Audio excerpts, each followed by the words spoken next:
Hello everyone, जैसा कि आप सभी लोग जानते हैं कैलेंडर ईयर 2026 स्टार्ट हो चुका है एंड आज की वीडियो में हम लोग समझने वाले हैं कि क्या रहने वाली है बैंक ट्रांजैक्शन की लिमिट फॉर दैट ईयर। सबसे पहले हम लोग बात करें कितने अकाउंट सर हम खुलवा सकते हैं, क्या कोई लिमिट यहाँ पर है। तो मैं बात करूँ आरबीआई यहाँ पे कोई भी लिमिट नहीं लगाता है, ठीक है। यहाँ पे जो आपकी कैश डिपॉजिट, कैश विड्रॉल या फिर अदर लिमिट लगाई जाती हैं वो भी इनकम टैक्स डिपार्टमेंट द्वारा लगाई जाती हैं, ठीक है। वो भी एसएफटी के रिपोर्टिंग के रिगार्डिंग ही लगाई जाती हैं। तो वन बाय वन हम उन चीजों को भी समझेंगे, बट अभी हम लोग बात करें क्या हम मल्टीपल बैंक अकाउंट खुलवा सकते हैं। तो जी हाँ दोस्तों, allowed to open unlimited saving bank account, current account और salary account. All account are link to PAN. Important note क्या है, the income tax department view the combined data of all account. The problem is not number of account but unexplained money. यहां पे department का कहना यह है कि हमको आपके जितने भी नंबर ऑफ अकाउंट है उससे दिक्कत नहीं है। अगर आपने कोई भी ऐसी मनी है जो यहां पे एक्सप्लेन नहीं करी है इनकम टैक्स डिपार्टमेंट को, तब यहां पे उसको दिक्कत हुआ करती है। हम लोग सबसे इंपॉर्टेंट चीज की बात करें, हम एक फाइनेंशियल ईयर के अंदर कितना अपना कैश डिपॉजिट कर सकते हैं जिससे हमारा एसएफटी की रिपोर्टिंग जो है वो ट्रिगर ना हो। तो मैं बात करूं यहां पर ₹10 लाख की आपकी सेविंग बैंक अकाउंट के केस में लिमिट रहती है और ये लिमिट आपकी पर बैंक पर फाइनेंशियल ईयर की रहा करती है। हम लोग बात करें करंट अकाउंट की, तो इसका जो मेन पर्पस रहा करता है वो बिजनेस पर्पस रहा करता है एंड इस केस में जो लिमिट रहती है दैट इज ₹50 लाख। यूपीआई वगैरह इसके अंदर इंक्लूड नहीं करा जाता है, ये पर्टिकुलरली आपकी कैश की लिमिट रहा करती है। हम लोग बात करें कैश विड्रॉल की जनरल थ्रेशोल्ड क्या रहती है, वो भी ₹10 लाख रहती है। बट इसके अलावा कैश विड्रॉल में एक और टीडीएस का प्रोविजन इंक्लूड करा गया है।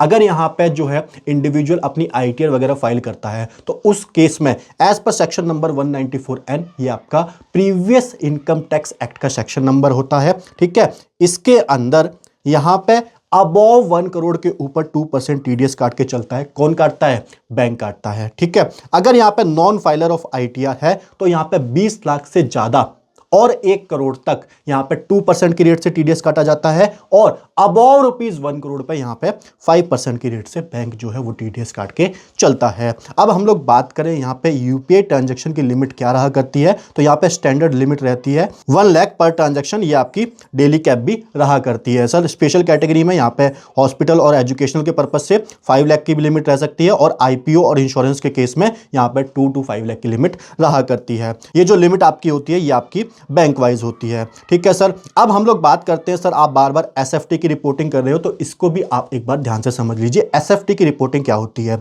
Statement of financial transaction. Bank are legally bound to report high value transaction to the tax department automatically. Sir ये रिपोर्ट क्यों करते हैं, लीगली बाउंड क्यों होते हैं? अगर इन्होंने रिपोर्ट नहीं करी तो इनके ऊपर भी पेनल्टी लग सकती है। वेयर इट इज विजिबल, ये हमको सर रिपोर्ट करी गई है, ट्रांजैक्शन नहीं करी गई है, कहां पे हम इसको अपनी लॉगिन आईडी में देख सकते हो? तो मैं बताऊं यहां पे आपके एआईएस टीआईएस के अंदर जितनी भी ट्रांजैक्शन रिपोर्ट करी गई है एसएफटी की रिपोर्टिंग आपको देखने को मिलती है। सर ट्रिगर पॉइंट क्या होता है? एसएफटी की रिपोर्टिंग से आपको कोई दिक्कत का सामना करना पड़ सकता है क्या? आपके ऊपर कोई नोटिस आ सकता है क्या? बिल्कुल नहीं। एसएफटी की ट्रांजैक्शन कोई भी नोटिस का काम नहीं करती है अगर आप उसको एक्यूरेटली रिपोर्ट करते हो। पूरी लाइन यही है, कंप्लीट इंफॉर्मेशन यही है। SFT itself is not a notice is sent to only if your ITR declared income does not justify this transaction. अगर ये वाली ट्रांजैक्शन नहीं दिखाई गई है आपके आईटीआर में तो यहां पे नोटिस का काम जो है वो कर सकती हैं। हम लोग बात करें लिमिट की, जो कि यहां पे ऑटो रिपोर्ट होंगी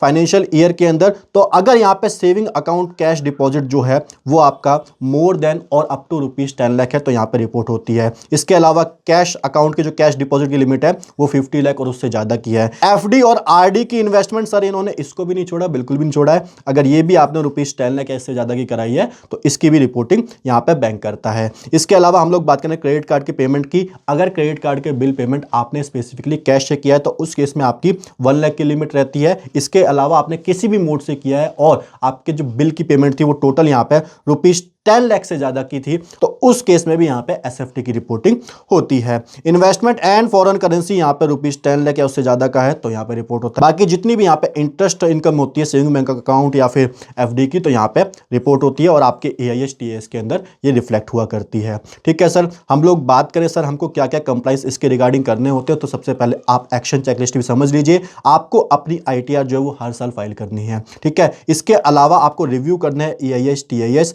login to the tax portal and check annual information statement before the filing your ITR। Then फिर आपका यहाँ पे बैंक डाटा जो मैच होना चाहिए, ensure turnover in GST and ITR match with bank deposit exactly, and report जो भी आपकी इंटरेस्ट इनकम है उसको आपको रिपोर्ट करना है, एंड आपको जो भी आपके लोन है, गिफ्ट है, प्रॉपर्टी है and sales and high value receipt है, इसके रिगार्डिंग आपके पास डिजिटल प्रूफ अवेलेबल होना चाहिए। सर आपके पास नोटिस इन ट्रांजैक्शन से रिलेटेड कब आ सकता है? जब आपका कैश डिपॉजिट मैच नहीं कर रहा है इनकम से, ठीक है। इसके अलावा आपके मल्टीपल अकाउंट ट्रैप है, opening manning account to split the deposit, income tax department PAN wise भी इसको यहाँ पे चेक करके चल सकता है। इसके अलावा अनएक्सप्लेन्ड लोन और गिफ्ट है, शोइंग गिफ्ट और loan in ITR without legal agreement और बैंक प्रूफ, यहाँ पे इसके रिगार्डिंग भी आपको नोटिस आ सकता है इन फ्यूचर के अंदर। सो गोल्डन रूल क्या है सर इन सभी कंप्लाइंस को करने का? सबसे पहला जो भी आपका सोर्स है उसको आइडेंटिफाई करना है, उसके रिगार्डिंग आपके पास एविडेंस होना चाहिए, एंड उस इनकम को,